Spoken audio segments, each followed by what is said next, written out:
مهينة يعني من خلاص أشهد أن لا إله إلا الله وأشهد أن محمدا رسول الله وأشهد أن عيسى عبد الله ورسوله.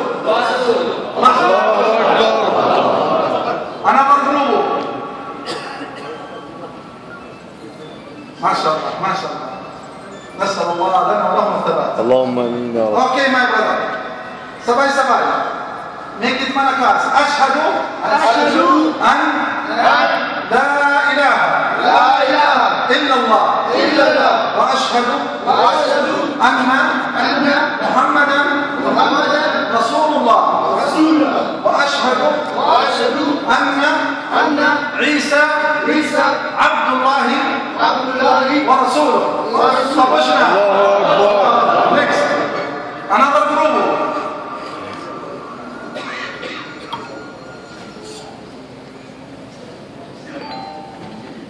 Why the group of matanda sabay-sabay? They think na matanda tatlo? Ha? Okay. Halili kapatid? Said ashhadu an la ilaha illa Allah wa ashhadu anna Muhammadan Rasulullah wa ashhadu anna Isa Abdullah wa Rasuluh. الله أكبر. تكبير.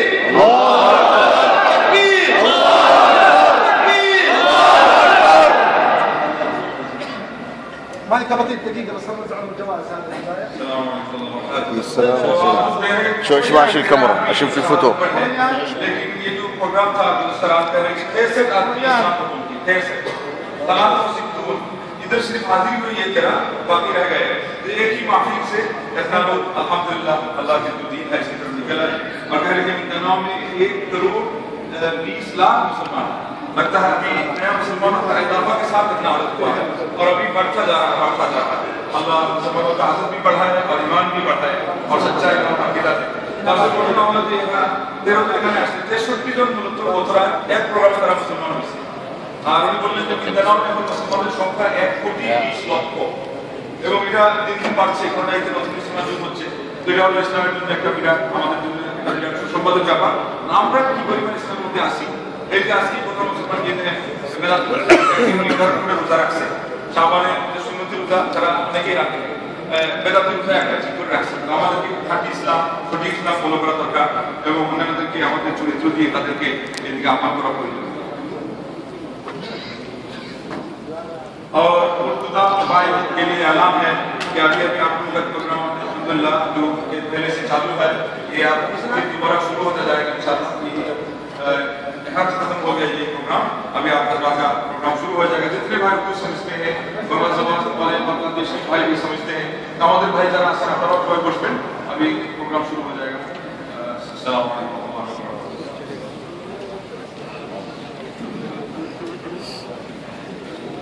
अस्सलाम वालेकुम।